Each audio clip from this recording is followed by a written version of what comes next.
நமஸ்காரம். Welcome to Saradha சமையல். நான் சாரதா. இன்றைக்கி சாரதா சமையலில் நம்ம பார்க்க போகிறது பங்குனி உத்திரம் ஸ்பெஷல். அதுக்காக நான் ஒரு பிரசாதம் பண்ண போகிறேன்.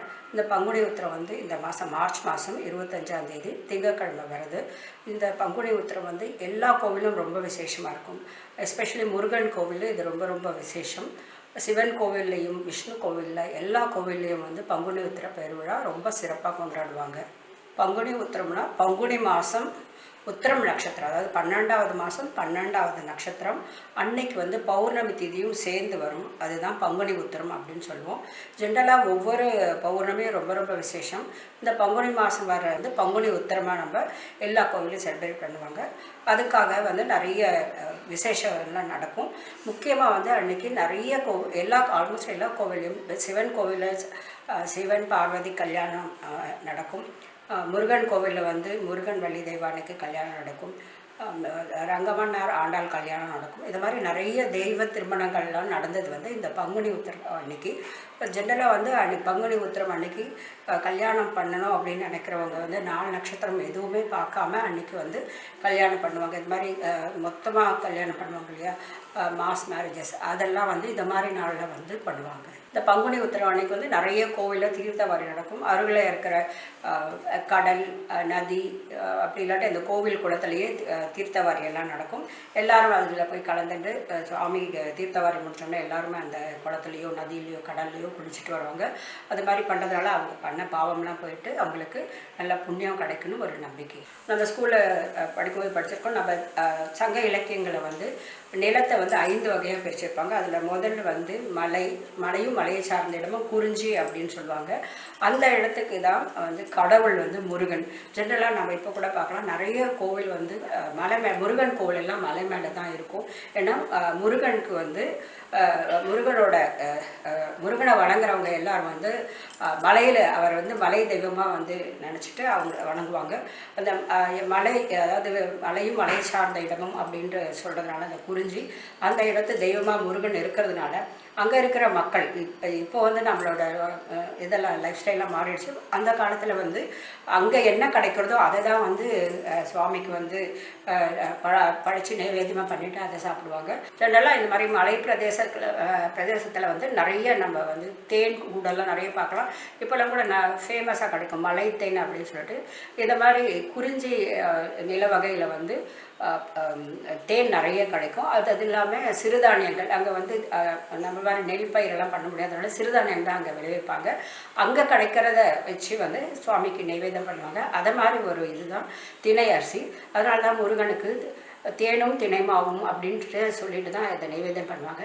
நான் இன்றைக்கி வந்து தேன் திணை மாவை வச்சுட்டு ஒரு லட்டு பண்ண போகிறேன், பங்குனி உத்திரம் ஸ்பெஷலாக.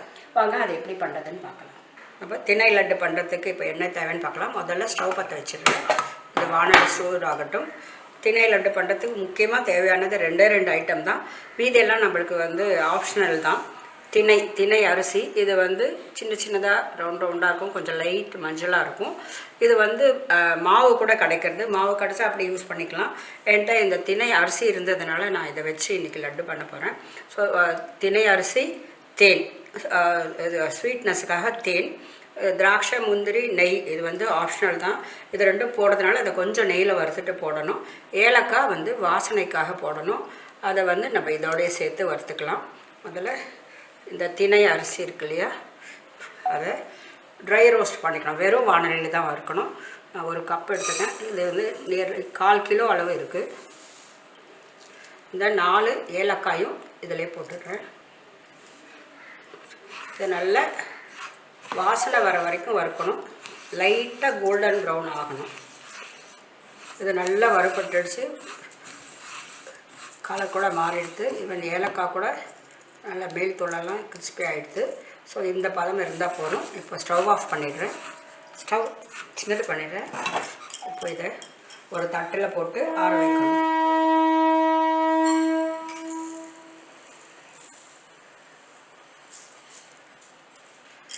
இப்போ இதே வானலியில் முந்திரி திராட்சை வறுத்துக்கிறதுக்காக 1 டீஸ்பூன் அளவுக்கு நான் நெய் போடுறேன். முந்திரி திராட்சை வறுத்து போடுறதா இருந்தால் தான் இந்த நெய் அவசியம், இல்லாட்டி நெய் கூட வேண்டாம். முருகனுக்கு தேனும் திணை மாவும் இருந்தால் போதும். நம்ம இந்த திணையை வறுத்து மாவு பண்ணிவிட்டு தேனோட சேர்த்து லட்டு பிடிச்சிடலாம். அவ்வளோதான். ரொம்ப சிம்பிள், ஈஸியான பிரசாதம். முருகனுக்கு ரொம்ப ரொம்ப பிடிச்ச பிரசாதம். அதனால தான் இந்த பங்குனி உத்திரத்துக்காக இந்த திணை லட்டு நான் எடுத்திருக்கேன். இது லைட்டாக கலர் மாதிரி இருக்குது. இந்த ஸ்டேஜில் திராட்சையும் சேர்த்துடலாம்.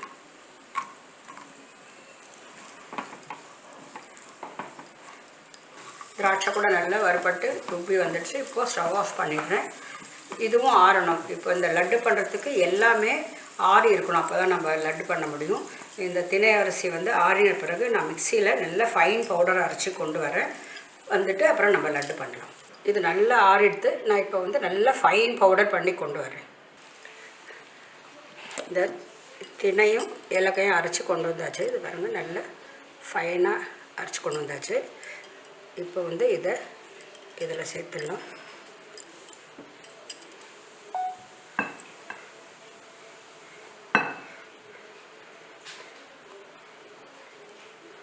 இப்போ இதில் வறுத்த முந்திரி திராட்சை ரெண்டுத்தையும் சேர்த்துடலாம்.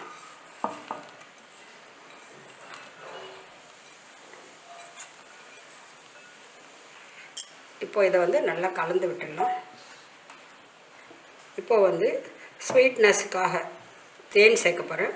சப்போஸ் தேன் வேண்டான்னு நினைக்கிறவங்க வெல்லம் பொடி பண்ணதை சேர்த்துக்கலாம். அப்படி இல்லாட்டி நாட்டு சர்க்கரை சேர்த்துக்கலாம். இல்லாட்டி சர்க்கரையை பொடி பண்ணி சேர்த்துக்கலாம்.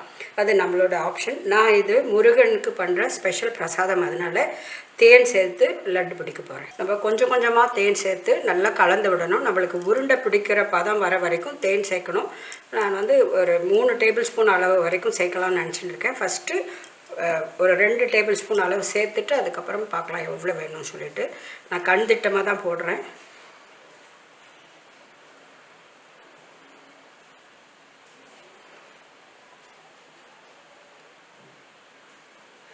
இது 2 டேபிள் ஸ்பூன் அளவுக்கு இருக்கும். முதல்ல இதை கலந்து விட்டுடலாம்.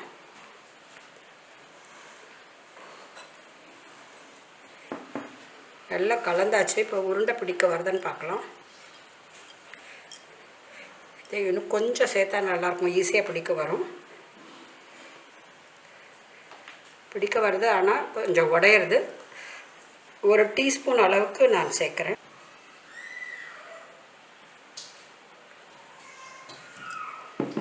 இப்போ நான் கை வச்சே சேர்த்துடுறேன்.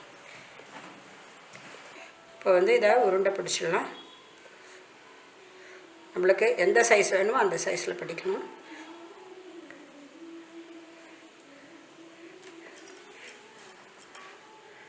ஒரே கையில் பிடிச்சிடுறேன்.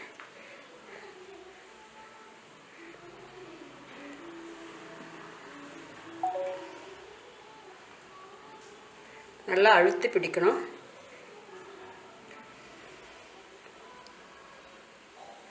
இதுக்கு நெய் வந்து ஜஸ்ட்டு ஒரே 1 டீஸ்பூன் தான் சேர்த்துருக்கேன். அது கூட அவசியம் இல்லை. வெறும் தேன், ஏலக்காய், திணை மாவு இல்லாட்டி திணை அரிசி வறுத்து பொடி பண்ணால் போதும்.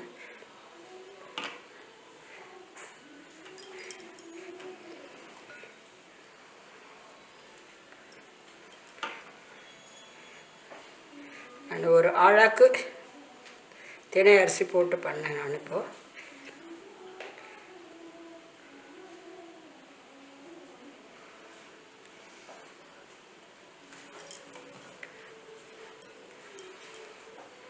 இதே மாதிரி எல்லாத்தையும் பிடிச்சிடலாம். மொத்தம் 6 ஒரு பெரிய சைஸு, ஒரு குட்டி உருண்டை வந்தது. நான் இதை வந்து சுவாமிக்கிட்ட வச்சுட்டு வந்துட்டு அதுக்கப்புறம் இது எப்படி இருக்குது சாப்பிட்டுட்டு உங்களுக்கும் சொல்கிறேன். நான் இந்த பங்குனி உத்திரம் பிரசாதமாக முருகனுக்காக நான் பண்ண திணை லட்டு வந்து சுவாமிக்கு வச்சுட்டு நாங்கள் சாப்பிட்டு பார்த்தோம். ரொம்ப நல்லாயிருக்கு. அதாவது ஸ்வீட் வந்து ரொம்ப குறைச்சலாக இருக்குது, ஆனால் ரொம்ப டேஸ்டியாக இருக்குது. ஏலக்காய் போட்டதுனால ஏலக்காய் வாசனை ரொம்ப தூக்கலாக இருந்தது. ரொம்ப நல்லா இருந்தது. நீங்களும் வந்து உங்கள் வீட்டில் இந்த திணை லட்டு கட்டாயமாக வந்து ட்ரை பண்ணி பாருங்கள். சூப்பராக வரும்.